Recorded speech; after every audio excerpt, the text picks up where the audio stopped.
Hi viewers, welcome to our channel. Sharwanand గారు హీరోగా, సంయుక్త మీనన్ హీరోయిన్గా, రామ్ అబ్బరాజు గారి దర్శకత్వంలోని ఫ్యామిలీ ఎంటర్టైనర్గా, కామెడీ ఎంటర్టైనర్గా తెరకెక్కిన సినిమా నారి నారి నరుమ మురారి. మరి ఈ సినిమా అనౌన్స్ చేసినప్పటి నుంచి ఈ సినిమా పైన భారీ హైప్స్ని క్రియేట్ చేసుకున్నారు. ఎందుకంటే ఇప్పటి వరకు సరైన హిట్ పడలేదనే చెప్పాలి శర్వానంద్ గారికి చాలా రోజుల నుంచి. కావడంతో మరి జాన్ 14న ఈ సినిమా సంక్రాంతి కానుక వరల్డ్ వైడ్గా గ్రాండ్గా రిలీజ్ చేశారు. మరి రిలీజ్ అయిన మూవీకి ప్రస్తుతానికి అయితే అభిమానులందరి దగ్గర నుంచి పీక్స్లో రెస్పాన్స్ వచ్చిందనే చెప్పాలి. మరి ప్రస్తుతానికి ఈ మూవీ వరల్డ్ వైడ్గా సాలిడ్ కలెక్షన్స్ని రాబడుతుంది. మరి విజయవంతంగా తాజాగా 4వ రోజును కూడా పూర్తి చేసుకున్నారు బాక్స్ ఆఫీస్ దగ్గర.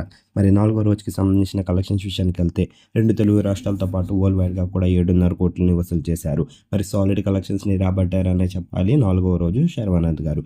మరి ప్రస్తుతానికి అయితే మాత్రం నారి నారి నడుమ మురారి సినిమా అయితే మాత్రం సంక్రాంతి విజేతగా నిలిచిందనే చెప్పాలి. మరి ఈ సినిమా కనుక మీరు చూసినట్లయితే సినిమా ఎలా ఉంది, మరి ఈ సినిమా శర్వానంద్ గారికి ఎలాంటి విజయాన్ని ఇచ్చింది, మరి సంక్రాంతి బడిలో రిలీజ్ అయిన సినిమాల్లోని మీకు ఏ సినిమా నచ్చిందో కింద కనిపిస్తున్న కామెంట్ బాక్స్లో కామెంట్ చేయండి. ఈ వీడియో కనుక మీకు నచ్చినట్లయితే లైక్ చేయండి, షేర్ చేయండి. మరిన్ని ఇంట్రెస్టింగ్ అప్డేట్స్ కోసం మన ఛానల్ని సబ్స్క్రైబ్ చేసుకోండి.